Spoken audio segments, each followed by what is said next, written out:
নমস্কার বন্ধুরা, আশা করি আপনারা সকলে খুবই ভালো আছেন এবং সুস্থ আছেন। আপনারা আমাদের গল্পের সই চ্যানেলটিকে যেভাবে ভালোবাসা দিচ্ছেন তাতে আমরা খুবই আপ্লুত। ভবিষ্যতেও এমনিভাবেই আশা করি আপনারা আমাদের সাথে থাকবেন। তাই চলুন আজকে একটা নতুন গল্প নিয়ে আপনাদের কাছে হাজির হলাম। আজকের গল্প হারসা, লেখক সুরঞ্জনা মুখোপাধ্যায়। মেডিকেল কলেজে এসে প্রথম বছরেই আলাপ হয়েছিল বিশুদার সঙ্গে। আমরা যখন ফার্স্ট ইয়ারে তখন বিশুদার ইন্টার্নশিপ চলছে। ভালো নাম বিশ্বনাথ দত্ত। গোল গাল মোটা সেটা মানুষটা এমনিতেই ভালো ছিল, তবে একটু যেন পাগলাটে গোছের। আর একটা গুণ অবশ্য ছিল, বানিয়ে বানিয়ে দারুণ আজগুবি গল্প বলতে পারত। নিন্দুকেরা অবশ্য আড়ালে গুলবাজ বলে ডাকত, তবে আমরা বিশুদাকে বেশ পছন্দই করতাম। তার প্রধান কারণ ছিল মানুষটা বেশ দিলদরিয়া ছিল, প্রায়ই আমাদের ডেকে ভালো মন্দ খাওয়াতো। আমরা নাম দিয়েছিলাম বিশুদার দাওয়াত। তা এইরকমই একদিন দাওয়াত বসেছিল হোস্টেলের ছাদে। খাবারের সঙ্গে পানীয়ও ছিল দেদার, যে যত খেতে পারে এই আর কি। এটা ওটা নিয়ে গল্পের পর আমরা একটু ডাক্তারির বিষয় নিয়েই আলোচনা করছিলাম সেই দিন। প্রথমে বিশুদা তার দেখা বিভিন্ন রোগী এবং তাদের ঘিরে নানা রকম অভিজ্ঞতার কথা শোনাচ্ছিল। তারপর প্রশ্নটা আমিই তুললাম, আচ্ছা বিশুদা, তোমার কখনো অ্যানাটমি ডিসেকশন রুমে ঢুকতে ভয় লাগেনি?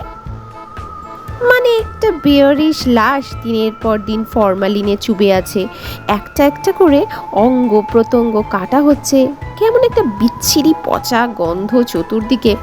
ধরো সেই কাটা ছাড়া হওয়া বিভৎস মরাটা হঠাৎ যদি উঠে বসে, এরকম কখনো মনে হয়নি তোমার? প্রথম প্রথম ডাক্তারিতে চান্স পেয়ে অ্যানাটমি ডিসেকশনে হলে ঢুকে কি যেন একটা অদ্ভুত রোমাঞ্চ হয়েছিল আমার, সেটা তোমাদের বোঝাতে পারবো না। আমার প্রশ্ন বোধহয় যেন উৎসাহ ঝরে পড়েছিল। বিশুদার বোধহয় নেশা হয়ে গিয়েছিল। খানিকক্ষণ একভাবে ঠাই আমার মুখের দিকে তাকিয়ে তারপর জড়ানো গলায় জিজ্ঞেস করেছিল, তুই বোন সেট কিনেছিস? হায় রে, কি প্রশ্নের আর কি উত্তর।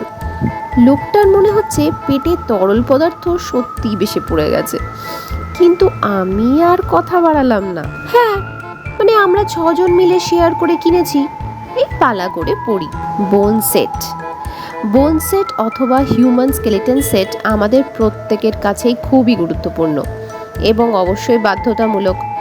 প্র্যাকটিক্যালি প্রত্যেকটা হাড় থেকে আলাদা আলাদা প্রশ্ন করা হয়, যেমন কোন অংশটার কি নাম, কোন জায়গায় কোন মাসেল অ্যাটাচমেন্ট আছে ইত্যাদি আর কি। অনেকে নিজে সম্পূর্ণ সেট কিনেছিল, কিন্তু আমাদের কয়েকজনের পকেটে টান পড়ায় শেয়ারে কিনে যে যার সময় মতো পড়তাম। কিন্তু এই প্রশ্নের উত্তরে এরকম একটা কথা জিজ্ঞেস করার মানে ঠিক বুঝলাম না। কিছু একটা বলতে যাচ্ছিলাম, বিশুদা তখন খুব আস্তে আস্তে বলছিল, শোনো সুবীর, আর যাই করিস না কেন, কোনোদিন খালি মেঝেতে হাড় পাতিয়ে পড়তে বসবি না।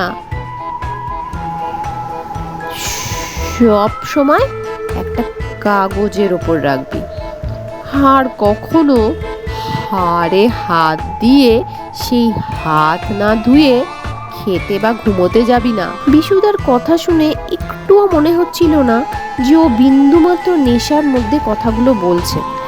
নির্মল প্রশ্ন করেছিল, এই বিশুদা না হলে কি হবে বিশুদা? হাড় জিরিয়ে ভূত এসে ঘাটটা মটকে দেবে বুঝি তোমার? আমরা 6 জনেই সমস্বরে হেসে উঠেছিলাম। বিশুদা আরো গম্ভীরভাবে বলছিল, সব কথায় ইয়ার্কি মারিস না। হাড়ের গুঁড়ো শরীরে থাকা অবস্থায় কেউ যদি খায় বা ঘুমিয়ে পড়ে তবে তার ভয়ানক বিপদ হয়।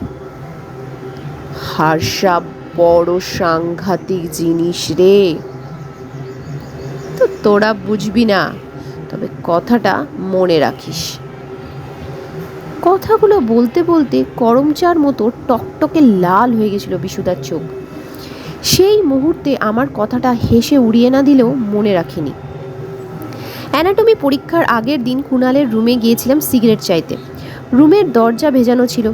গিয়ে দেখি ছেলেটা চতুর্দিকে বই খাতা বোন সেট ছড়িয়ে রেখে ঘুমিয়ে পড়েছে। কিন্তু কুণালের সেই ঘুম আর ভাঙেনি। মৃতদেহটা দেখে একবারও মনে হচ্ছিল না যে ছেলেটা আর বেঁচে নেই। মনে হচ্ছিল যেন খুব শান্তিতে ঘুমোচ্ছে। তবে ওর পোস্টমর্টেম রিপোর্টটা জানার পর আমার শুধু বিশুদার সেই দিনের বলা কথাগুলো কানে বাজছিল। পোস্টমর্টেম রিপোর্টে কুণালের সারা শরীরে কোনো আঘাত বা ধস্তাধস্তির চিহ্ন পর্যন্ত ছিল না। তবে আশ্চর্যজনকভাবে ওর শরীরের 206টা হাড়ই ভাঙা ছিল। কি অদ্ভুত না?